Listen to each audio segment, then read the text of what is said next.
English humour, a cut and a thrust to the bodice of English language humour. Part 13, Satire, Part 2. Now, where did we leave satire? Well, we kind of left it in the late 70s, and we're going to leap into the 90s now. But I will make special mention of one particular satirical programme which was set up in opposition to Monty Python as a return to sketch format, and also a satire on the news which aired at the same time as the 9 o'clock news on the other channel, and therefore was known as Not the 9 o'clock news. This was the programme that launched Rowan Atkinson's career, later Mr. Bean, also Pamela Stephenson, Griff Rhys-Jones, and Mel Smith. It was called a poor mix of stand-up and a mild portion of sketches. A newspaper called it extremely offensive and shouldn't be allowed on TV, they said. And fewer than 1 million viewers watched the first episode. Reportedly, however, it was a hit with the guy who happened to be in charge, so they got a second series. And that's when it took off. The deadpan humour, the satire, finally won over the British audiences. But we're leaping forward now to 1991 and a radio show written by Chris Morris and Armando Iannucci, amongst others, some of the others being Stuart Lee and Richard Herring. Yet another satire on news programmes. This somehow seemed to hit a different kind of a nerve. The self-important mannerisms of the presenters, the overpompous opening credits, the mangled grammar, but especially the very idea of a news programme, what it's really supposed to be, what it thinks of itself as, was superbly analysed with a mix of surrealism, patronising treatment of the listener, lack of any semblance of fact-checking, quite prescient in its way. In any case, as happens to the best radio comedies, they almost always get a chance on television, and this was a successful transition. The radio programme On the Hour became, in 1994, the BBC Two programme, The Day to Day.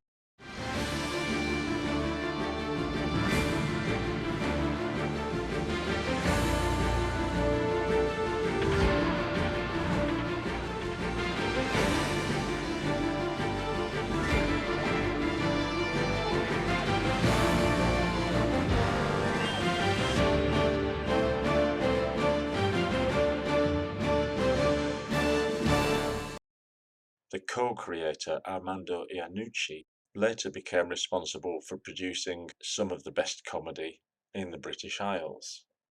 But sticking with The Day to Day, this also launched the hapless career of sports reporter Alan Partridge, the incredibly unself-conscious, middle-class, done well for himself reporter. This nice reworking of the unself-conscious idiot paved the way for The Office, which was done as a mock fly-on-the-wall documentary. Now, the genius behind The Day to Day, Chris Morris, is an interesting character. He started out on local radio, Radio Bristol in his case, but was fired in 1990 for, and I quote, talking over the news bulletins and making silly noises.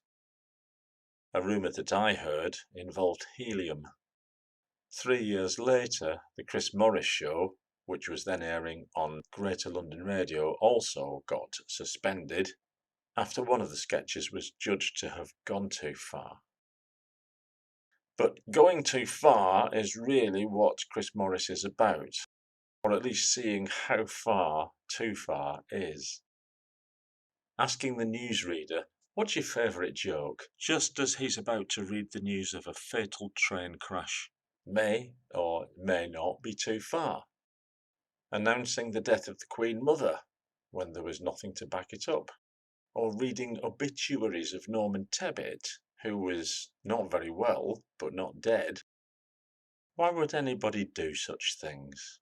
Well, to open our eyes to the ways of the media. especially the news media. Andrew Morton, who'd written a biography of Lady Diana, was interviewed by Chris Morris. The fact that the biography came out very soon after her death was questioned by some. In the interview, Morris asked, "What do you think of this video game, Snap the Dying Bitch, that they've brought out, where the player has to be a paparazzo and get photos of Lady Di before she dies? This video game doesn't exist, of course, as the name Snap the Dying Bitch might indicate." And Mr. Morton replies, "Well, this is repulsive. This is taking advantage of someone's death." Morris's reply to this is,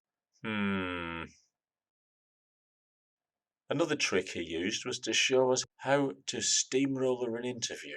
In one Vox Populi sketch, he approaches an innocent chap, asking him whether he thinks the law should be stricter with criminals. The man says, "Of course. Should we apply the spirit or the letter of the law?" Morris asks. What about a poster campaign to promote the letter of the law? Yeah, I think that'd be a good idea. So here we are in the immediately future, looking at a poster on the wall of the letter of the law. Yeah. Red on blue. What letter is it? What single letter? The letter of the law. What letter is it? No, what letter is it? What letter is it? The letter of the law. J. J in red on blue. Yeah. Of course, this is all exaggerated, but he's using real victims. Now, I admire Mr. Morris as a great groundbreaker, but this technique isn't his. In the 60s, in California, Jim Coyle and Mel Sharp had already started what they called spoof interview. Coyle and Sharp were born of the hippie ambience and amused themselves walking through the streets with their recorder, asking questions to people and recording the replies. In much the same manner as Morris, they often succeeded in getting people to agree to the most outrageous things. Now, as I understand it, the death index on this job, they give us a death index, is about 98%. In other words, if you took this job, the chance of your actual perishing would be 98% in favor of your perishing. It's a chance. I like to take chances. What we're trying to do really is to create a living hell. Have people pay admission. They look down in the pit. They see you down there. The flames are all around you. There will be 4 maniacs with you, and you've got to control them. No, wait a minute. I understand that you said 4 maniacs? Yes. Yeah. And, you mean I got to tell them what to do or try to keep them together or something like that? Yes, exactly. Control them and see that they don't interfere with you, because they will. That's what they're going to try and do. They're fully costumed. They're fully protected, and they're going to be attacking you, and this is part of the attraction. Oh, I see. Yeah, it sounds very interesting. Have you worked with maniacs before? No, never. They asked people what they thought of the genetically modified apples that got legs so that once they drop from the tree, they can just walk to where you want them to go. And to have just general members of the public discussing this situation as if it were real. Or the wolf that you could play as if it were a violin. Or the death penalty instead of parking fines.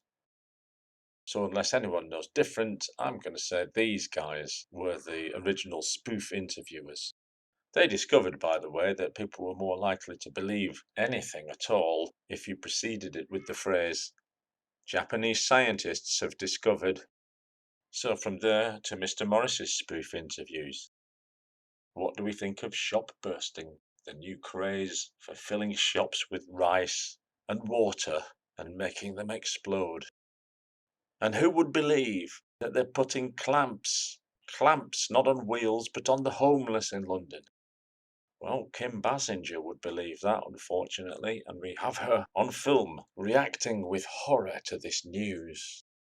From spoofing news to spoofing documentaries, Mr. Morris later made 7 parodies under the title of Brass Eye, in which each had a far-reaching look into the world of whatever it might be. Animal cruelty, bad science, drugs, for example. In 1997, Brass Eye reached the House of Commons. where questions were asked about the new drug from Czechoslovakia, a big yellow pill called cake. Witnesses to the horrors of cake include Bernard Manning, who told us, reading his script, "And if you're sick on this stuff, you can puke your fucking self to death. One girl threw up her own pelvis bone before she snuck the lid. What a fucking disgrace." Sounds like a lot of fun, doesn't it? Cake is a made-up drug. David Ames, Member of Parliament, informed the public that one girl threw up her own hip bone. And as we learn in the documentary, the colour dyes which they use to make cake can cause an injury known as check neck. Poor old David Ames had to resign when it came to light that cake was a made-up drug. But then again, they actually said that in the programme. In fact, he said it, reading to camera. This is a bisterile cradabolic amphetamide, which is a made-up psychoactive chemical. And wordplay united with satire to claim another victim. Not only him, Phil Collins was to be seen, wearing a baseball cap with the slogan, "Nonsense." And I'm talking nonsense. This was in 2001, a special brass eye, amid the hysteria of a paedophile case, that of Sarah Payne, which was in the news for weeks. A kind of mob mentality began to reign. A paediatrician's house was attacked. It said paediatrician on the brass plaque, and they thought, oh, pedo. Another member of parliament, Sid Raspon, was on the programme telling us that paedophiles can now use an area of the internet the size of Wales to groom their victims. This they do via toxic smoke, which they can eject through the computer keyboard. The BBC received a record 2,000 calls complaining from viewers. Yes, a record, but also 3,000 saying how splendid they thought it was. But that wasn't in the papers the next day. It was the first figure. The Daily Mail said it was sick beyond words, running the story next to a photograph of Princesses Beatrice and Eugenie in bikinis aged 13 and 11. The Daily Star had similar views, next to a photo of lovely Welsh singer Charlotte Church, who, celebrating her 15th birthday on that day, got the caption, "She's a big girl now." Almost as if the satire had reached out with its tentacles to encircle the following day's press, or even the government minister for culture, who also thought it was disgusting and terrible, and when asked if she'd seen it, said no, despite the fact that she'd had time enough to see it, there were video recorders, and a video had been supplied to her. But no, we don't have to see it. We can tell from people's reactions how horrible it was. Pleased to report that satire was skipping the line between the permissible and the non-permissible still. Now another man that helped this cause was Sacha Baron Cohen. The 11 o'clock show began in the year 2000, though I doubt many remember it now, except for the 5-minute appearances of a certain Ali G, who seemed to be black but wasn't. This was another excellent bit of character comedy, and he interviewed a lot of prominent people, hoodwinking many of them. It's interesting to see them skirt around certain issues as they think that they're talking to a black person, even though he clearly isn't. We need any more. Can't do this. Can't do this. Yeah. Why not? No, this is not going. Is it because I was black? I can't waste my time. Is it because I was black? You're black? For who? Huh?